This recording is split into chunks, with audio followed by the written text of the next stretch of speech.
Hello, lovely students, and welcome back to Business English. I have such an interesting topic, which is market. Whenever you hear the word market, you will imagine a place where people buy and sell goods and services.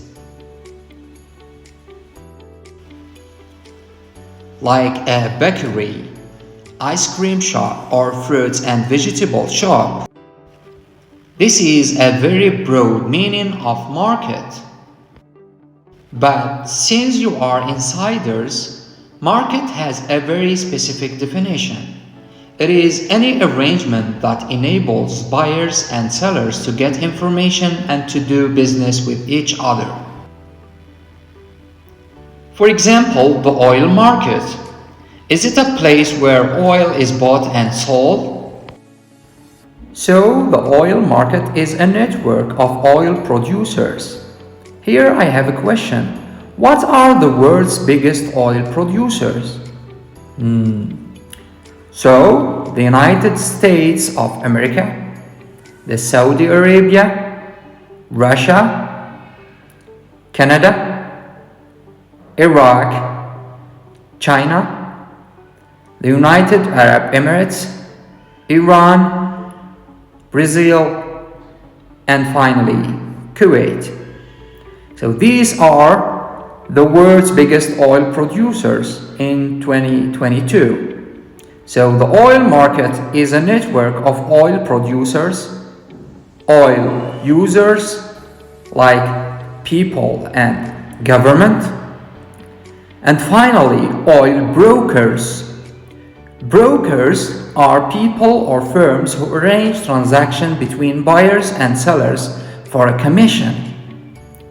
سماسرة شيف جمع سمسار. Thank you, Mohammed. Move on to the classification of markets. We have many standards to classify markets. The first standard is according to the assets traded. Here, markets can be divided into financial and physical markets. Physical market is also called tangible or real market. It deals with products like cars, foods, or services like hotel services. By the way, this is the picture of my car. Financial market. Here we are in the stock market. It deals with stocks, bonds or obligations, and other financial instruments. The second standard to classify markets is according to maturity. It is divided into short-term markets and long-term markets. In the short-term market, or what is called money markets, we deal with financial assets that have an original maturity of 1 year or less. Unlike the long-term markets or capital markets, it deals with financial instruments that have maturity more than 1 year. The last standard to classify market is the date of transaction. Here we have two main types, spot market and the future market. Spot or immediate market. It deals with transactions that take place at the same time when the price is determined. On the other hand, future or forward market is the type of markets in which the price is determined now, but the counterpart of the contract will agree to perform the transaction at some future date.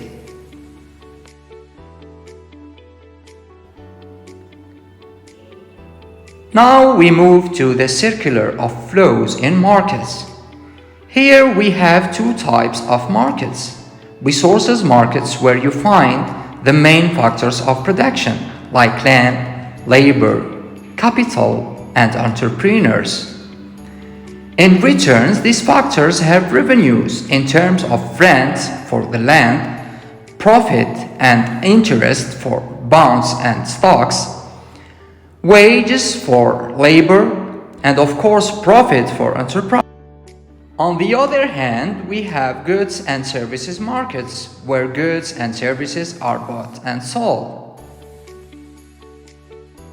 Who is the responsible of resources market? Of course, household or people.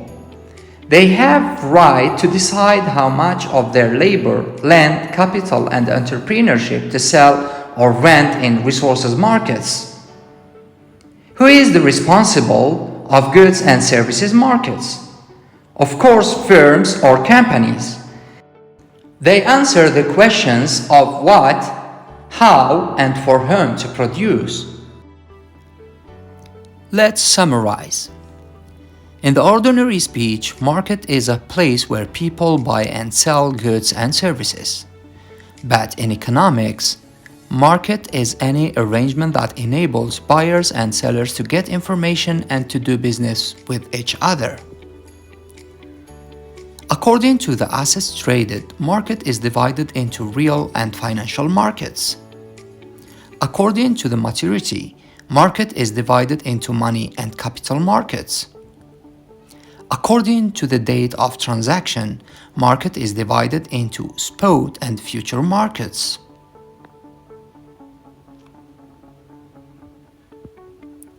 Resources market is the market where the factors of production are bought and sold.